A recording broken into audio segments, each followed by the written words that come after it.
तारीख 14 सितंबर, साल था 2007, यानी आज से ठीक 17 साल पहले हिंदुस्तान में आधी रात हो चुकी थी, लेकिन क्रिकेट फैंस की निगाहें टीवी पर जमी हुई थी। जैसे जैसे घड़ी की सुइयां आगे बढ़ी, वैसे वैसे सांसें भी चढ़ना शुरू हो गई, क्योंकि 141 रन के जवाब में पहली बार टी20 क्रिकेट में इंडिया के सामने दम भर रही पाकिस्तान का आखिरी स्कोर भी 20 ओवर के बाद 141 ही था। यानी पहले टी20 वर्ल्ड कप को अपना पहला टाई मिल गया था और कुछ देर बाद ही इस वर्ल्ड कप को अपना पहला बॉल आउट भी मिलने वाला था। जी हाँ दोस्तों, आपने सही सुना, हमने बॉल आउट कहा है, सुपर ओवर नहीं। बॉल आउट क्रिकेट का बिल्कुल वैसा सच है जैसा सच 2005 से 2006 के बीच में सुपर सब था, क्योंकि हमारी ब्लास्ट फ्रॉम पास्ट सीरीज के सुपर सब पर बेस्ड पहला एपिसोड के कई कमेंट्स में हमारे बहुत से दोस्तों ने सुपर सब से अनजान होने की बात लिखी थी। इसलिए हमने सोचा क्यों ना क्रिकमाइंड की brand new series blast from past का दूसरा एपिसोड क्रिकेट की किताब में दब चुके नियम पर ही बनाया जाए। वो नियम जिसकी वजह से आज से ठीक 17 साल पहले हमें इस सदी का एक यादगार मैच मिला था, मगर वो मैच ही इंटरनेशनल क्रिकेट में बॉल आउट के बेसिस पर रिजल्ट देने वाला आखिरी मैच भी बन गया। अब सवाल यही है, कितने रोमांचक नियम को आईसीसी ने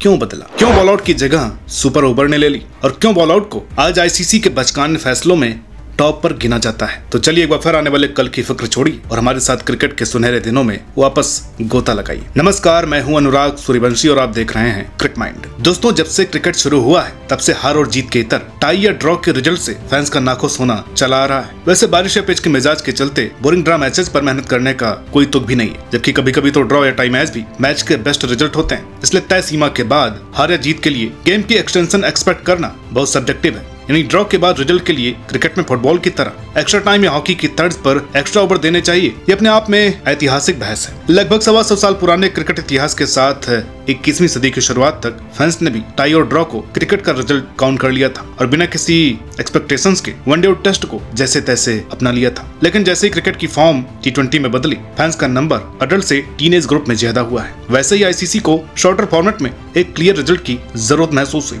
अब ऑडियंस सिर्फ 3.5 घंटे के बाद ही सही मैच के बाद क्लियर विनर नहीं मिलने पर नाखुश थे। यही वजह थी कि आईसीसी ने टी20 फॉर्मेट की शुरुआत से रिजल्ट निकालने वाले नियम लागू किए। बारिश के केस में थोड़े से हुए मैच से ही ड्रॉ से बचने के लिए आईसीसी ने कम से कम 5 ओवर पर इनिंग खेल तय किया, जो कि शॉर्टर फॉर्म में खेले जाने वाले 40 ओवर का सिर्फ 25% पार्ट है। जबकि वनडे में Duckworth Lewis rule best result के लिए पर इनिंग ओवर 20 यानी मैच का कुल 40% हिस्सा है। 40 से 25% तक के कम गैप पर आना आईसीसी की फैंस को क्लियर रिजल्ट देने की छटपटाहट साफ जाहिर करता है। इस छटपटाहट का ही अगला शिकार था टाई मैच, और उस जल्दबाजी का अटपटा इलाज था बॉल आउट। ये एक तरह से फुटबॉल और हॉकी का ही एडेप्शन था, क्योंकि क्रिकेट के एक फॉर्मेट में टाई मैच के बाद गेम का एक्सटेंशन होता था। इस सबसे ये तो साफ हो जाता है कि बॉल आउट के पीछे आईसीसी की नीयत साफ थी। लेकिन सवाल ये है कि फिर क्यों बॉल आउट रूल को हटाया गया। तो सवाल के जवाब से पहले आपको जरा बॉल आउट रूल डिटेल में समझा देते हैं और फिर आगे की कहानी पर चलते हैं। क्या था बॉल आउट नियम? तो दोस्तों, ऊपर की कहानी से साफ है कि बॉल आउट मैच के टाई होने पर ही प्ले में आना था। लॉ नंबर 16 यानी रिजल्ट बेस्ड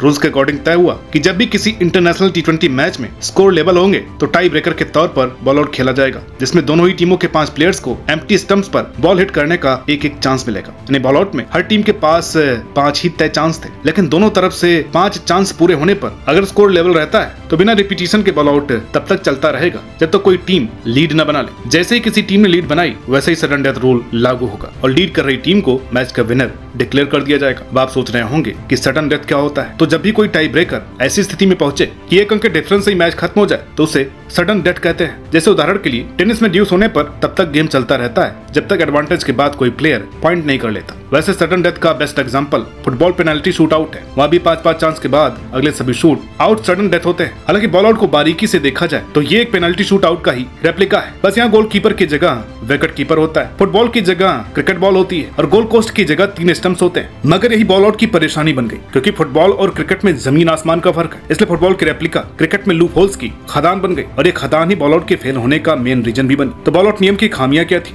दोस्तों, जब हम बॉल आउट नियम को एक्सप्लेन कर रहे थे तो आपको बताया था कि बॉल आउट के दौरान विकेट के पीछे कीपर भी रहता है, लेकिन रियलिटी ये है कि वो सिर्फ बॉल कलेक्ट करने या धोनी की तरह चालाक प्लेयर बॉलर को गाइड करने के लिए खड़ा रहता है, मगर उसका कोई एक्टिव पार्टिसिपेंट नहीं होता है। इस तरह ही टाई ब्रेकर में क्रिकेट के बचे 2 अहम हिस्से बैटिंग और फील्डिंग का भी कोई खास रोल नहीं रहता है। साफ साफ कहें तो ये क्रिकेट का टाई ब्रेकर बॉल आउट में महज एक कंचे का खेल बन जाता है, जहाँ पर स्किल्स, टेम्परामेंट और एक्सपीरियंस से ज्यादा मायने रखता है सिर्फ निशाना लगाना। जबकि दूसरे स्पोर्ट्स या ज्यादा दूर न जाते हुए फुटबॉल के टाई ब्रेकर को ही देखें तो वहाँ गेम के सभी इंपॉर्टेंट एक्सपेक्ट कवर होते हैं। इसके अलावा क्रिकेट का बेसिक रूल स्ट्रेटेजिक और स्टैटिक गेम के एंड पर बेस्ड है, जबकि बॉल आउट में सडन डेथ का कॉन्सेप्ट उस बेसिक रूल को ही देना ही करता है। इन सब नेगेटिव पॉइंट्स को देखते हुए साल 2008 की आईसीसी एनुअल मीटिंग में बॉल आउट की जगह एलिमिनेटर को इंक्लूड करने पर सहमति बनाई गई। बॉल आउट की रिप्लेसमेंट और हिस्ट्री। जब बॉल आउट को रिप्लेस करके एलिमिनेटर लाया गया तब किसी ने सोचा नहीं था कि टाई ब्रेकर की इस फॉर्म को इतनी कामयाबी मिलेगी। जब आगे चलकर एलिमिनेटर को सुपर ओवर कहा गया और इसका कंपैरिजन बॉल आउट से किया गया तो हर मायने में सुपर ओवर बॉल आउट से 21 साबित हुआ। क्रिकेट के सभी एस्पेक्ट्स के